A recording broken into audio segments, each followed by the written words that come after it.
संस्कृत दर्शन channel में आप सभी का स्वागत है। एक एक प्रकृति की जो सृष्टि है, प्रकृति से जो उत्पन्न होती हैं, जो अवयव हैं, उनको हम समझने का प्रयास कर रहे हैं। बुद्धि तत्व यानी महत तत्व को हमने जान लिया था, उसमें मुझे कुछ समझाने को याद नहीं आ रहा था, वो मुझे अब कुछ याद आया है। तो समय मिलता है तो इसमें समझाने का प्रयास करूँगा, क्योंकि उसको समझना बहुत ज़रूरी है। उसमें जो बुद्धि के जो धर्म हैं, धर्म या रूप मानिए उनको, धर्म से शुरू होते हैं। धर्म, ज्ञान, वैराग्य और ऐश्वर्यम, ये चार माने गए हैं। और ये हैं क्या क्या, कौन कौन से? धर्म क्या है, ज्ञान क्या है, वैराग्य कितने हैं, ऐश्वर्य कितने हैं, ये संख्या मुझे बतानी थी, मुझे ध्यान नहीं आया था। अब मैं बताने का थोड़ा सा प्रयास करूंगा। पहले इसी को बता दूं, उसके बाद फिर हम उस पर चर्चा करेंगे। आज हम अहंकार को लेंगे, क्योंकि बुद्धि तत्व से अहंकार उत्पन्न होता है, अहंकार से सारी सृष्टि उत्पन्न होती है। और जो सबसे बड़ा भाग है वो अहंकार से ही उत्पन्न होता है। तो अहंकार के बारे में विशद चर्चा करेंगे। थोड़ा सा इनके बारे में चर्चा कर लें, क्योंकि ये बहुत मुख्य है। इनमें से एक प्रश्न अवश्य बनता है, वो उससे छूट गया था, क्योंकि पूछ लिया जाता है कि वैराग्य कितने होते हैं, तो समस्या हो जाती है कि वैराग्य को बताने में कितने वैराग्य, कितने प्रकार के वैराग्य होते हैं, या ऐश्वर्य कितने होते हैं। ऐश्वर्यों को सांख्य योग दर्शन में सिद्धि माना गया है, वहां सिद्धियां मानी गई हैं, यहां ऐश्वर्य के अंतर्गत रखा गया है। बस इतना ही अंतर है। सांख्य कारिका, ठीक है।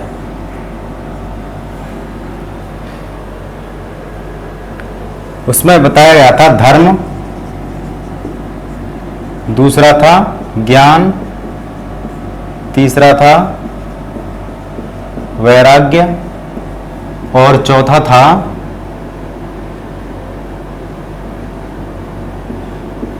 ऐश्वर्यम, ठीक है ना। ऐश्वर्यम। धर्म के बारे में हम बहुत जगह चर्चा कर चुके हैं। जो मुख्य रूप से धर्म की बातें हैं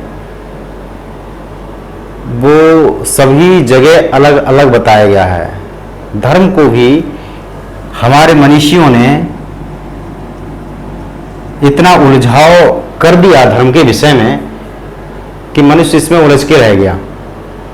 उपनिषदों में चले जाएं तो धर्म की चर्चा अलग की गई है। यहाँ इसमें जो धर्म के बारे में बताया गया, इहलोक और परलोक के बारे में जो उत्थान को प्राप्त कराए, ऐसा कार्य धर्म कहलाता है। कर्म मीमांसा दर्शन में चले जाएं तो वहां धर्म को कुछ और ही बताया गया है। वहां बताया गया कि यज्ञ के लिए प्रेरित करना ही धर्म कहलाता है। ऐसे करके अलग अलग धर्म की परिभाषाएं अलग अलग दी हैं।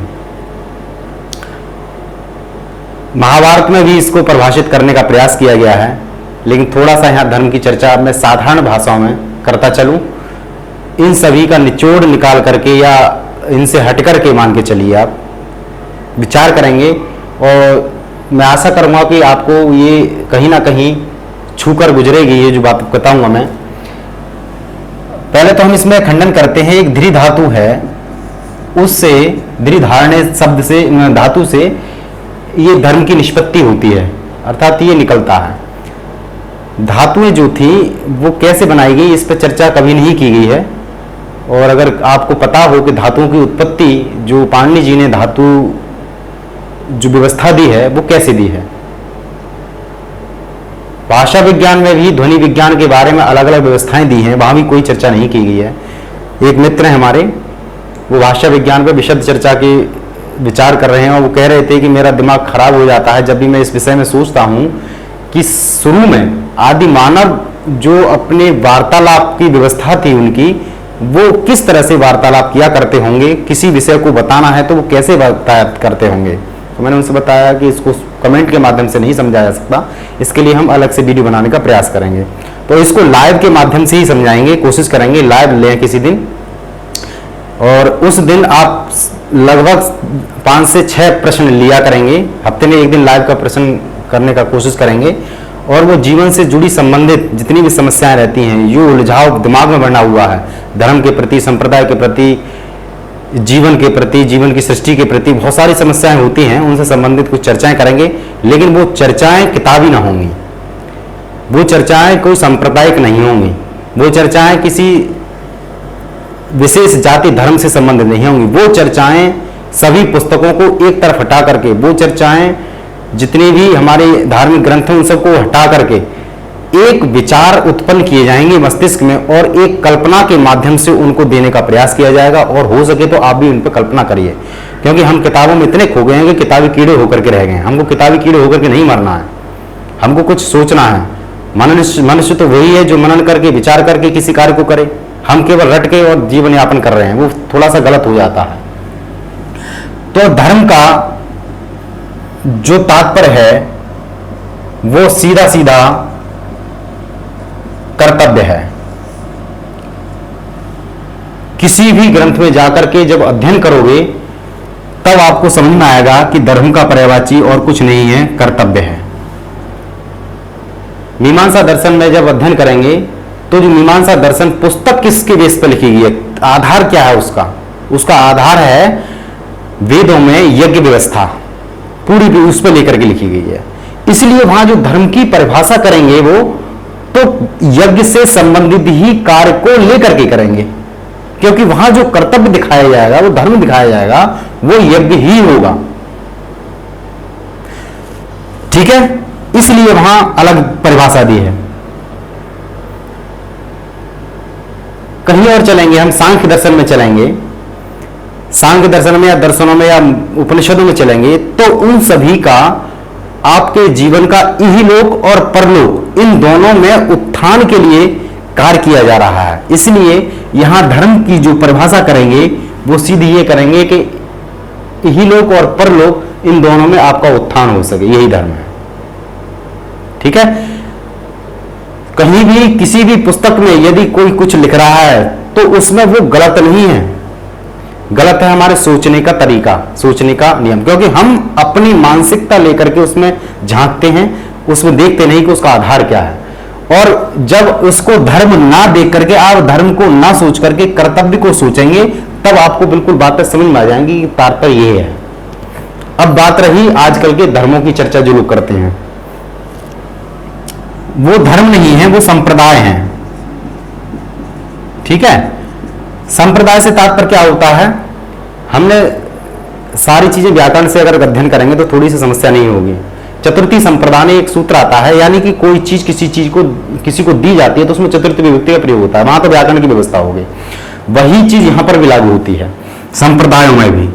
संप्रदान का तात्पर्य होता है हमने जो कुछ जाना अच्छी प्रकार से, भली भांति, सम मतलब शुद्धतम रूप से, जैसे संस्कृत शब्द है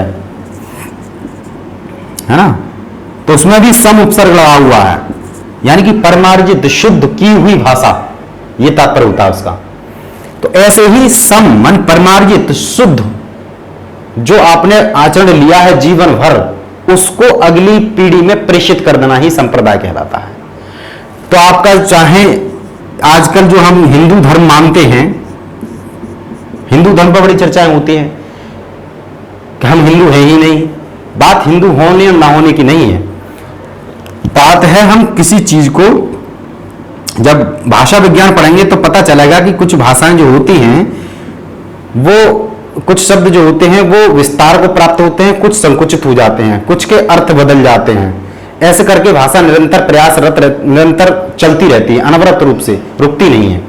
तो हिंदू भाषा जो है कुछ लोगों के द्वारा, इसी से हिंदू जो बना है सिंधु नदी से बना है। वो अरब कंट्रीज के लोग जो रहा करते थे, सिंधु नदी को जब पार करते थे तो सिंधु के स्थान पर जो रहने वाले लोग हैं उनको हिंदू कहा गया, सिंधु के पार रहने वाले लोगों को हिंदू कहा गया। तो वो वाला व्यवस्था अवेस्ता ए जैद का, मैंने इसमें शायद भाषा विज्ञान में कहीं ना कहीं मैंने बताने का प्रयास किया होगा। अवेस्ता ए जैद में कुछ शब्द हैं जो सा को हा बोलते हैं, था को ता बोलते हैं। जैसे हिंदुस्तान में सा सिंधु हो गया, दा को धा बोला है, धा को दा बोला जाता है। तो सिंधु हिंदू बन गया, और स्थान क्योंकि था को ता बोला जाता है तो स्थान बन गया, तो हिंदुस्तान। सिंधु स्थान शब्द था वैसे, जो हिंदुस्तान बन गया, वो कोई महत्व नहीं रखता, वो मतलब नहीं रखता। अर्थात जो सिंधु नदी के इधर रहने वाले लोगों के लिए कहा गया। हम लोग उनको आर्य बोलते हैं, कुछ लोग आर्य समाज वाले लोग हिंदू शब्द को गाली समझते हैं, है ना। उनकी भी बात ठीक है, क्योंकि हम हिंदू नहीं हैं। लोगों के द्वारा कहे गए शब्दों के अनुसार ये बहुत विस्तृत रूप रख लिया, इसलिए हम हिंदू बन गए। हमारे लिए शब्द बना दिए गए। आर्य शब्द सभी के लिए था, श्रेष्ठ। आर्य का मतलब होता है श्रेष्ठ, और आर्य समाज दयानंद सरस्वती जी ने शुरू किया था।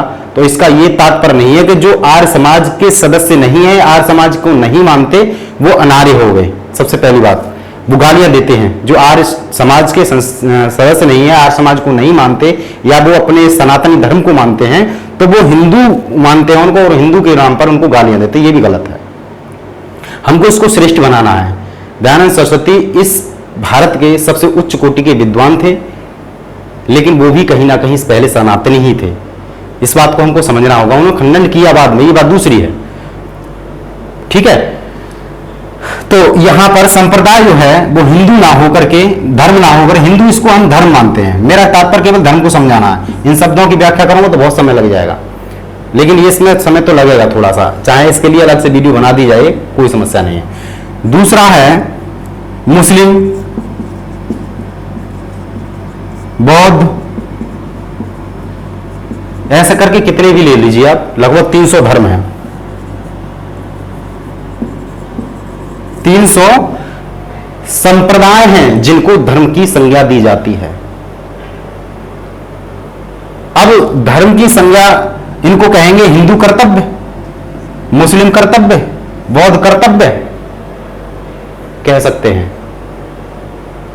बुद्ध के द्वारा दिए गए कुछ नियम हैं, उनको मानना उनका कर्तव्य है, जो बुद्ध को मानते हैं। तो धर्म भी इसको मान सकते हैं। हम इस पर भी झगड़ा करते हैं कि संप्रदाय और धर्म, थोड़ा सा अगर समझेंगे तो सब कुछ समन्वय हो जाएगा। ये मानसिकता की विकृतियां ही हैं लड़ाई करने का, और कुछ नहीं है। मुख्य रूप से इनको संप्रदाय ही कहना चाहिए, धर्म नहीं कहना चाहिए। धर्म का तात्पर्य होता है कर्तव्य। अब कर्तव्य कई प्रकार के हो सकते हैं। हर व्यक्ति का कर्तव्य हर पल, हर क्षण, हर स्थिति में बदलता है। मैं यदि अपनी मां के साथ हूं तो उनके साथ मेरा धर्म कुछ और हो गया। मैं यदि अध्यापक हूं तो मेरा धर्म कुछ और हो गया। मैं यदि छात्र हूं तो मेरा धर्म कुछ और हो गया। व्यक्ति विशेष धर्म अकेला एकाकी होता है, भीड़ में नहीं होता, याद रखना। ये जो है भीड़ है, ये संप्रदाय है, लेकिन धर्म अकेला होता है, केवल एक व्यक्ति का हो सकता है। इसलिए जो पृथ्वी पर एक एक प्राणी है वो एक एक धर्म लिए हुए है अपना, वो संप्रदाय के नहीं है। संप्रदाय हो सकता है संप्रदाय का सदस्य हो, लेकिन धार्मिक अकेला ही हो सकता है। इसीलिए दुनिया में जितने भी लोग बने, जो बुद्धत्व को प्राप्त हुए, जो भगवत्ता को प्राप्त हुए, उन्होंने सारे धर्मों का खंडन किया, सारे संप्रदायों का खंडन किया। मजबूरी उनकी थी, हमने उनको समझा कि वो वृद्ध चले गए, वृद्ध नहीं गए, वो थे इसी के लिए। तो धर्म जो है, इसीलिए गीता में, गीता की थोड़ी चर्चा करता चलूं, अर्जुन का जो धर्म बताया है वो अर्जुन का धर्म बताया है क्योंकि वो युद्ध के सामने खड़ा हुआ है। तो उसका जो धर्म है वो कर्तव्य हो गया। इसीलिए थोड़ा समझने समझ में आएगा। वहां पर भी उसका जो कर्तव्य बताया वो युद्ध को बताया है कि तेरा जो कर्तव्य है, जो धर्म है, वो युद्ध है, युद्ध से भागना नहीं। वो तो सन्यासियों का कर्तव्य होता है जो युद्ध नहीं करते हैं। तू सन्यासी नहीं है, तू क्षत्रिय है, तू राजा का पुत्र है, राजकुमार है, तेरा तो धर्म है, अर्थात कर्तव्य है कि तू युद्ध कर। तो हमारा धर्म दिमाग में बैठा लो। अलग अलग पुस्तकों में अलग अलग रूप है, लेकिन वो रूप उसी कर्तव्य के लिए दिया गया है। संप्रदाय नहीं हो सकता, और धर्म हमेशा एकाकी होता है, संप्रदाय भीड़ का होता है, ये ध्यान रखना। जैसे हिंदू बहुत बड़ी सदस्य हैं, आर्य समाज भी भीड़ ही है, बौद्ध धर्म भीड़ है, मुस्लिम धर्म भीड़ है, सारे समुदाय, भीड़ से तात्पर्य समुदाय से मिलकर जो बन जाता है, सारा समुदाय इकट्ठा होकर के किसी एक चीज को मानने लग जाता है, वो संप्रदाय में चला जाता है। लेकिन धर्म एकाकी होता है, अकेला होता है, ठीक है। और यदि इसमें कुछ रह गया हो या ज्यादा हो गया हो तो आप मुझे कमेंट के माध्यम से बता सकते हैं कि आपने यहां कुछ गलत किया है।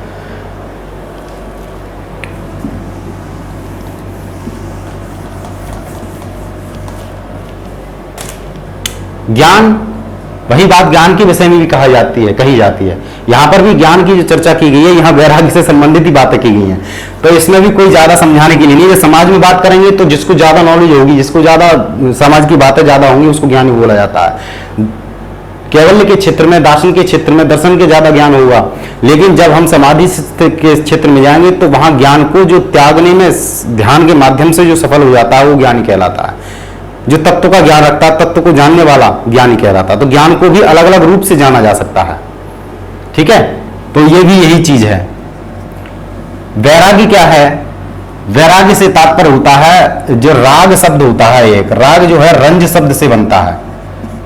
रंज का मतलब एक मंजिष्ठ नाम सुना होगा आपने, या महावर का एक पेड़ होता है, यदि उसको लाकर के पानी में घोल दिया जाए और उसमें कोई वस्तु डाल दी जाए तो वो उसी रंग की हो जाती है। तो उसी शब्द से बना है रंज से राग, यानी कि जिससे मिला उसी के रंग में रंग जाएं, ये तात्पर्य है इसका। तो वैराग्य, हम किसी के रंग में ना रंगते हुए अलग हो जाएं, वो वैराग्य। हमारी इंद्रियां जो हैं वो इसी के लिए बनी हैं कि जो आए उसके राग में रंग जाएं। तो उसके लिए उससे दूर हटाना इंद्रियों को सबसे पहले, क्योंकि इंद्रियां, ज्ञानेंद्रियां और कर्मेंद्रियां, पहले तो ज्ञानेंद्रियां संलिप्त होती हैं, उसके बाद ज्ञानेंद्रियां मस्तिष्क के द्वारा, अहंकार के द्वारा आदेशित होती हैं, तब कर्मेंद्रियां कार्य करती हैं। तो उसको हटा करके कार्य किया जाता है, तब वैराग्य होता है। इसमें 4 भाग में बांटा गया है। यतमान, दूसरा है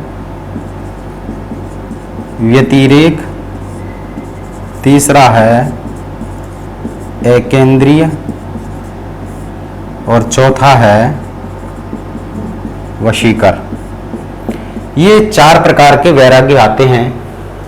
यतमान वो वैराग्य के अंतर्गत है जिसमें कोई व्यक्ति अपनी इंद्रियों को किसी विषय से दूर हटाने की चेष्टा प्रारंभ करता है, यानी कि किसी से उसका राग है, किसी से संलिप्तता है, उससे जब वो दूरी बनाने की कोशिश करने लगता है इंद्रियों की, तो वो प्रारंभ करना, ठीक है, प्रारंभ करना ही, इंद्रियों को दूर करने की शुरुआत करना ही यतमान कहलाता है। यतमान वैराग्य के अंतर्गत आता है, जिससे कि इंद्रियां अभ्यास से दूर हों। दूसरा व्यतिरेक। व्यतिरेक से तात्पर्य क्या है कि आरंभ की हमने तो हमारा कुछ हिस्सा तो उससे छूट गया अभ्यास से, कुछ नहीं छूटा, कुछ आगे छूटने वाला है। जो वाला है यानी छूटने वाला है, उसके लिए प्रयासरत रहना, उसको अलग करके उसके लिए प्रयासरत रहना ही व्यतिरेक कहलाता है। आप उसमें तर्क भाषा में ही अध्ययन कराने के प्रयास करेंगे हम जल्दी। हेतु, हेतु में अन्वय, अन्वय व्यतिरेक, केवल व्यतिरेक, ये शब्द प्रयोग किए गए हैं। तो व्यतिरेक शब्द वही है, यानी किसी चीज का अभाव। तो यहाँ आदि इंद्रियों का अभाव हो गया, लेकिन आदियां आधे विषयों से लगी हुई है, कुछ लगी हुई है, कुछ छूट गई हैं। जो छूट गई हैं उनको अलग हटा करके जो नहीं छूटी है उसकी तरफ प्रयास करना, ये व्यतिरेक है। एकेंद्रिय, एकेंद्रिय से तात्पर्य है अब ऊपर की सारी इंद्रियां अपने विषयों से तो अलग हो गई हैं, लेकिन मन में अनवरत उनका चिंतन चलता रहता है। इंद्रियां विषय की तरफ नहीं दौड़ती, लेकिन मन बार बार उसकी तरफ दौड़ता रहता है। तो उसको रोकना, उसको वशीभूत करना ही एकेंद्रिक है, एकेंद्रिक वैराग्य। वशीकर, वशीकर से तात्पर्य क्या होता है, सारी जो इंद्रियां हैं और मन है सब कुछ अपने बस में जो आ जाता है, जब उससे बिल्कुल अलग हो छूट जाती हैं चीजें, वैराग्य ही उत्पन्न हो जाता है। वो अंतिम अवस्था वशीकर के रूप में जानी जाती है, अर्थात अंतिम वशीकर वैराग्य होता है, जो सारी व्यवस्थाओं से छूट जाता है। ये बहुत अभ्यास की बात है। इसमें हमारे, कभी मैं समझाऊंगा मस्तिष्क में ये अभ्यास की बात क्यों करते हैं, हमारे यहाँ अभ्यास क्यों कहा गया है, इसके बारे में मैं कभी भविष्य में समझाऊंगा जब मैं योग दर्शन पढ़ाऊंगा तो, क्योंकि वो इसका विषय है, बहुत विस्तृत में बताऊंगा। मस्तिष्क के द्वारा ही सारी चीजें होती हैं, वो कैसे होती हैं वो आगे की बात है, ठीक है। ऐश्वर्यम, ऐश्वर्यम जो है वो सिद्धियां हैं एक तरह से। सिद्धि से तात्पर्य क्या होता है, जो सिद्धि बताते हैं क्या ना, इन लोगों को सिद्धियां हो गई, वही चीज है यहाँ। वशीकार है वो सब, वशीकर नहीं है, लिख गया गलत। ऐश्वर्यम है पहले अणिमा, लघिमा, महिमा, अणिमा, लघिमा, गरिमा, महिमा। ठीक है, प्राप्ति, प्राकम्य,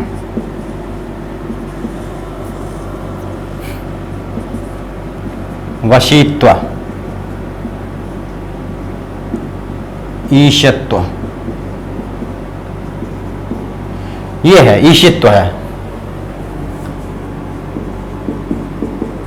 ये 8 सिद्धियां मानी गई हैं। अणिमा, लघिमा, गरिमा, महिमा, प्राप्ति, प्राकम्य, वशित्व और ईशित्व। इनके बारे में थोड़ी थोड़ी समझा दूं, समय बहुत हो जाता है, इसमें भी समय बहुत हो गया, इसका वीडियो में अलग बना दूं तो ज्यादा बढ़िया रहेगा।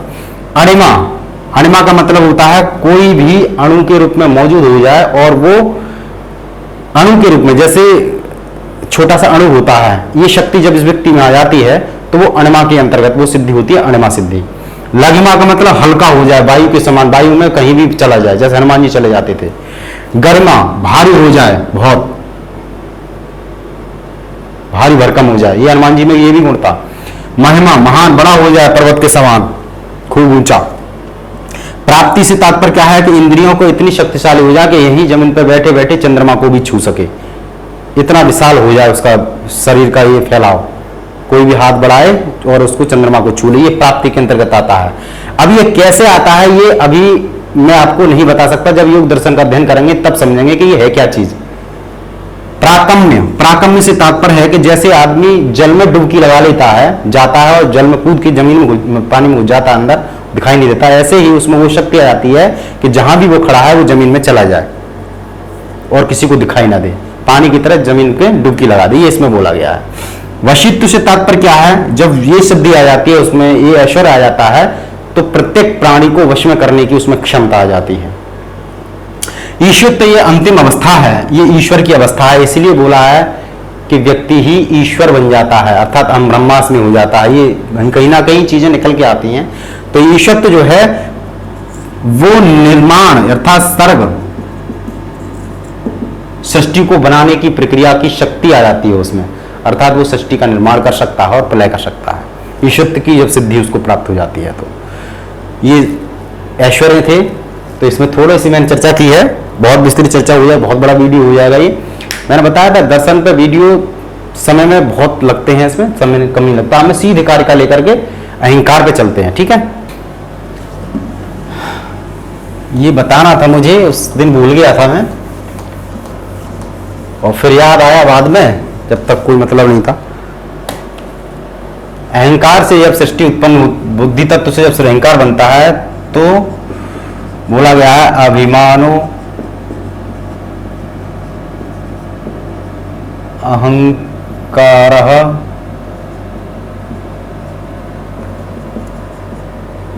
तस्मात्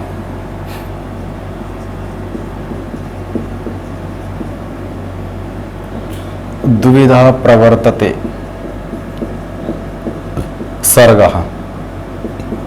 ठीक है, ये बोला गया है। अभिमान करना अहंकार का धर्म है, अभिमान करना अहंकार का धर्म है, अर्थात अहंकार अभिमानी होता है। इसलिए अभिमानी और अहंकारी जो हम शब्द बोलते हैं अलग अलग, वो अलग नहीं है, एक ही है। एक मिनट,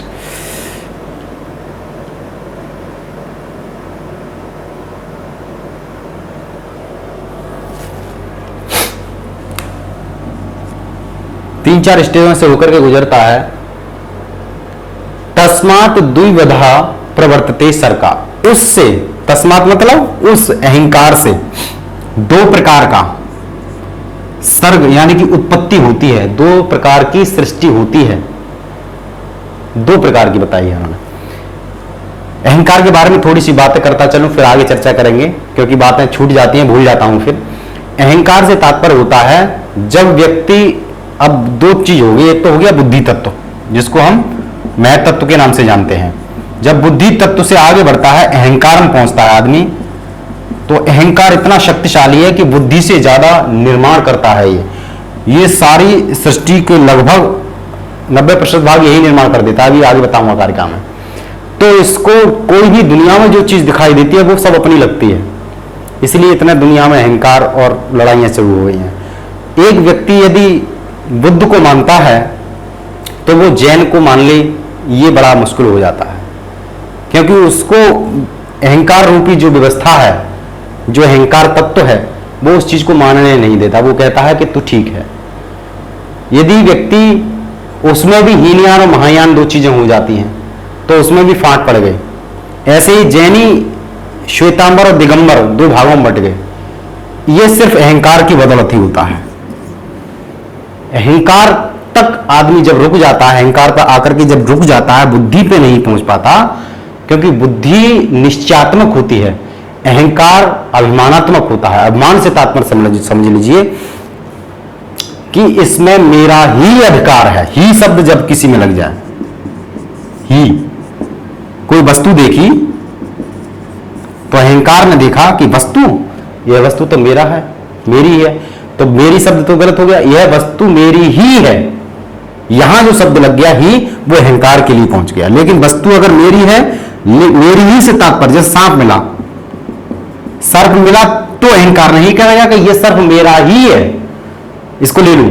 वो कहेगा ये सर्प है, तो ये बुद्धि को ट्रांसफर कर देगा, बदल देगा, बुद्धि पे जाओ, तो बुद्धि निश्चय करेगी कि यह सर्प छूने योग्य है या त्यागने योग्य है। लेकिन कोई सोना चांदी मिल जाए, सोना चांदी मिल जाए, आभूषण मिल जाए, तो फिर अहंकार कहेगा नहीं ये मेरा ही है। बुद्धि को ट्रांसफर करने की जरूरत नहीं समझता, वो नहीं छोड़ देता है, अधिष्ठाता बन जाता है। तो जितने भी लड़ाइयां हैं धर्म के लिए, संप्रदाय के लिए, बुद्ध के लिए, जीसस के लिए, ईसाइयत के लिए, मुस्लिम के लिए, हिंदू के लिए, आर्य समाज के लिए, वो सारी अहंकार से जन्म लेती हैं। अहंकार तत्व से उत्पत्ति होती है उनकी।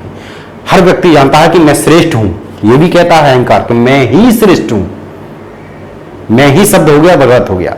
लेकिन ये कहे कि मैं श्रेष्ठ हूं और भी श्रेष्ठ हो सकते हैं, तो अहंकार बुद्धि तत्व चला जाता है। इसीलिए कहा जाता है कि अहंकार बुद्धि को खा जाता है। इसलिए किसी ने पूछा है कि अहंकार किसको खाता है, तो बुद्धि को खाता है, तो बुद्धि को वो नष्ट कर देता है। इसलिए अहंकारी आदमी की बुद्धि समाप्त हो जाती है। तो अब संप्रदाय जितने भी भारत में हैं, ऐसा नहीं है कि हम मुस्लिम धर्म से ही नफरत करते हैं, ईर्ष्या करते हैं, या ईसाई से ईर्ष्या करते हैं। हम हिंदुओं से भी ईर्ष्या करते हैं। हम शैव से वैष्णव संप्रदाय से भी ईर्ष्या करते हैं। हम एक दूसरे से ईर्ष्या करते हैं। कभी बैठ करके सोचना, आर्य समाज वाले भी सनातनियों से ईर्ष्या करते हैं, सनातनी वाले भी आर्य समाज वालियों से ईर्ष्या करते हैं। क्यों करते हैं? उसका उनका वो कमी नहीं है, उनकी बुद्धि नष्ट हो चुकी है, बुद्धि तत्व को भूल चुके हैं वो, और अहंकार तल पर जी रहे हैं। इसलिए अहंकार में ही शब्द लगता है, ये सब कुछ जो कुछ है वो मेरा ही है, अर्थात इसका अधिकारी मैं ही हूं। जब मैं ही शब्द लग जाता है, सारी व्यवस्था खंडित हो जाती है। तो अहंकार अभिमानो अहंकारा, यानी कि अहंकार का जो लक्षण है वो अभिमान करना है। ये ठीक है, थोड़ी बहुत अहंकार होना चाहिए, क्योंकि सर्प को कह दे कि सर्प है, ये अहंकार बताएगा। लेकिन सर्प छूने योग्य है या नहीं है, बौद्ध धर्म है, ये अहंकार ही बताएगा। लेकिन बौद्ध धर्म सही है या गलत है, इसका निर्णय बुद्धि को करना चाहिए, लेकिन कर बैठता है अहंकार ही कि नहीं, बुद्ध को मानने वाले बुद्ध ही सर्वश्रेष्ठ हैं, ये गलती कर देते हैं। जैन को मानने वाले जैन ही सर्वश्रेष्ठ हैं, ये गलती कर देते हैं। सब श्रेष्ठ है, सब महान है। आप भी उतनी ही शक्ति रखते हैं जितनी बुद्ध रखते हैं, आपके अंदर भी उतनी क्षमता है जितनी जैन के अंदर है, महावीर जैन के अंदर है। आपके अंदर भी उतनी ही कैपेसिटी है जितनी शंकर के अंदर है। लेकिन हम अपने को भूल करके हम एक के प्रति पागल हो जाते हैं, वो अहंकार बुद्धि को नष्ट कर देती है। इसीलिए दर्शनों को पढ़ना बहुत जरूरी है। सांख्य दर्शन का इसलिए अध्ययन किया था, महावीर जैन ने भी किया था और भगवान बुद्ध ने भी किया था। आप जाकर के अध्ययन करेंगे तो पता चलेगा। विस्तृत में नहीं जाऊंगा, बहुत ज्यादा हो जाती हैं चीजें। तो अहंकार ही शब्द पर अटक जाता है कि मैं ही हूं, मैं ही नहीं, बुद्धि को दो उसको। आगे द्विविधा, दो प्रकार की सर्ग होते हैं। कौन कौन से होते हैं? एकादशकश्च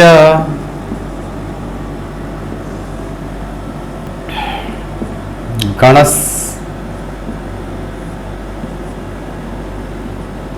तन्मात्र पंचकश्चैव, ये दो चीज हैं। एकादशकश्च यानी एकादश, एकादश का मतलब 11 है। 11 है, गण मतलब समुदाय। समुदाय शब्द, ये गण जो है वो इसके साथ भी प्रयोग होगा और इसके साथ भी प्रयोग होगा। तो 11 का समुदाय होता है एक। दूसरा पंचकश्च तन्मात्रा, और 5 तन्मात्राओं का समूह, तन्मात्राओं का समूह, समुदाय, दो हो गई। 11 में क्या हो गया? 11 में एक तो मन हो गया, ज्ञानेंद्रियां और कर्मेंद्रियां, ठीक है।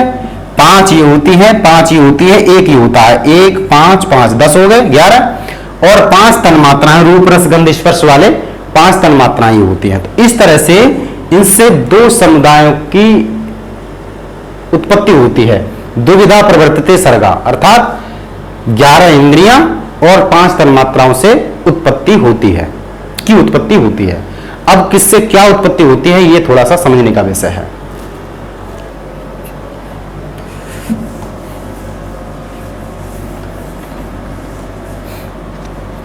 ये तन्मात्र है, ठीक है। बोला गया है सात्विक एकादशः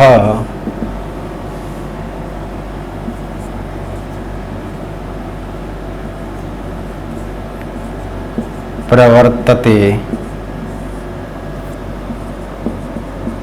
वैकृताद्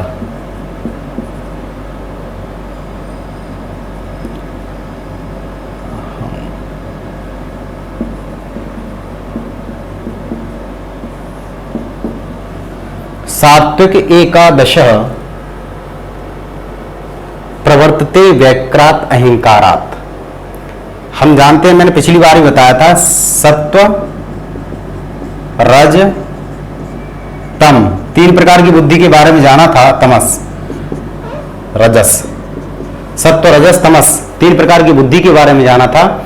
ऐसे ही ये सात्विक राजसिक तामसिक 3 प्रकार का अहंकार होता है, और तीनों से इनकी उत्पत्ति होती है। तो इसमें बोला गया है सात्विक एकादशा प्रवर्तते वैक्रात अहंकारात, यानी कि सात्विक वैकृत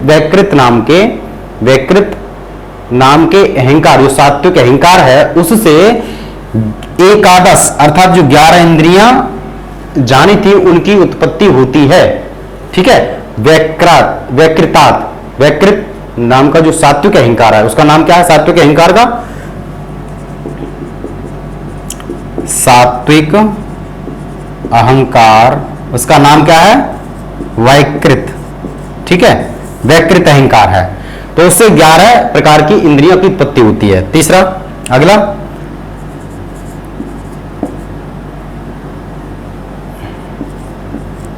भूतेद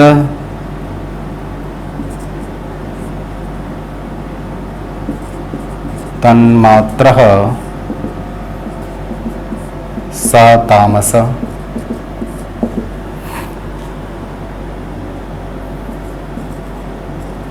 तेजसाद।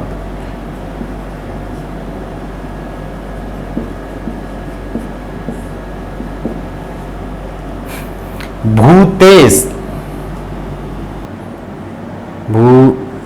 भूतादेश तन्मात्र सह तामस तेजास उभयम। सात्विक एकादश कहा, यानी कि सात्विक वैकृत नाम का जो सात्विक अहंकार है, उससे तो 11 इंद्रियों की उत्पत्ति हो गई है। अब कह रहे हैं कि भूतादेश तन्मात्रा सह तामस, यानी कि भूत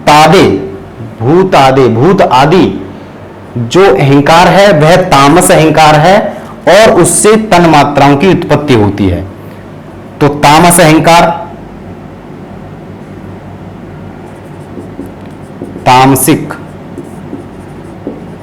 अहंकार कौन सा है, उसका नाम क्या है, भूतादि। ठीक है, भूतादि याद रखना, इसका नाम है। सात्विक अहंकार का नाम व्यकृत, तामसिक अहंकार का नाम भूतादि, और उससे क्या है, तन मात्राओं की उत्पत्ति होती है, रूप रस गंध स्पर्श वाली जो तन मात्राएं हैं। तेजसाद उभयम, तेजस नाम का जो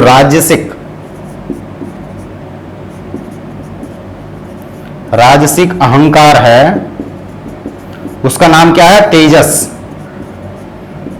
ठीक है, इस तेजस अहंकार से उभयम दोनों को उत्पन्न करने की प्रेरणा मिलती है, अर्थात उपष्टंबक होता है ना रज, मैंने बताया था उसमें कि ये सत्व और रजस तमस दोनों को उत्तेजित करता है, प्रेरित करता है, किसी कार्य को करने के लिए चलायमान करता है। तो ये उभयम अर्थात दोनों प्रकार की उत्पत्ति में सहायक होता है। एक तो अर्थ ही हो गया। दूसरा इसका एक अर्थ और भी रखा है, एकादश का मतलब एक माना है, इसमें पूर्ण संख्या मान करके मन को मान लिया है। ठीक है, तो सात्विक से मन की उत्पत्ति होती है। ठीक है, वो व्यक्रात अहंकार से, एक दूसरा अर्थ बता रहा हूं उसका। और भूतादि से तन्मात्राएं, और तेजसाद उभयम, उभयम जो शब्द लगाया है वो कर्मेंद्रिय और ज्ञानेंद्रिय दोनों की लगाया, अर्थात तेजस नाम का जो रजस अहंकार है उससे दोनों ज्ञानेंद्रिय और कर्मेंद्रियों की उत्पत्ति होती है। ये दूसरा अर्थ इसमें दिया है, लेकिन पहला अर्थ ज्यादा अच्छा है, ये दूसरा भी मैंने आपको बता दिया है। तो याद रखना है आपको, और इसमें बताने के लिए कुछ नहीं है, बस इतना ही था। मैंने जो कुछ बताना था ये अभिमान और अहंकार की बातें बता दी। एक बार और थोड़ा सारांश के रूप में बता चलूं, अहंकार अभिमान का धर्म है या उसका लक्षण है, अहंकार अभिमान करना, और उससे दो प्रकार की उत्पत्ति होती है, एकादश का गणस तन्मात्रा पंचकश्चैव, एकादश का समुदाय और पंच तन्मात्राओं का समुदाय, दो प्रकार की उत्पत्ति होती है। सात्विक एकादश का प्रवर्तते व्यक्रात अहंकारात, व्यकृत नाम के सात्विक अहंकार से 11 इंद्रियां, कर्म 5 कर्म इंद्रियां, 5 ज्ञान इंद्रियां, एक मन, 11 इंद्रियों के समुदाय की उत्पत्ति होती है। भूतादेश तन्मात्र सह तामस, और उस वह जो भूतादि तामस नाम का जो अहंकार है जिसका नाम भूतादि है, उससे पंच तन्मात्राओं की उत्पत्ति होती है। तेजसाद उभयम, और तेजस नाम का जो राजसिक अहंकार है उससे इन दोनों को उत्पन्न में सहायता मिलती है, अर्थात वो इन दोनों को प्रेरित करता है। एक तो अर्थ ही हो गया इसका। दूसरा अर्थ यह भी है कि सात्विक व्यकृत नाम के अहंकार से केवल मन की उत्पत्ति होती है, एकादश का पूर्ण संख्या मानने पर। भूतादि से तन्मात्रा होती है। तेजसाद भयम, तेजस नाम के राजसिक अहंकार से कर्मेंद्रिय ज्ञानेंद्रिय दोनों की उत्पत्ति होती है, ये दूसरे के अनुसार है। तो उम्मीद है ये आपको समझ में आ गया होगा, और मुझे ये लगता है इसको कुछ है इसमें समझाने के लिए। इसमें विज्ञान भिक्षु का नाम याद रखना, ये विज्ञान भिक्षु के अनुसार है। द्वितीय अर्थ कभी आ जाए कि विज्ञान भिक्षु के अनुसार क्या है, तो आपको उसको याद रखना है। आज के लिए इतना ही, धन्यवाद।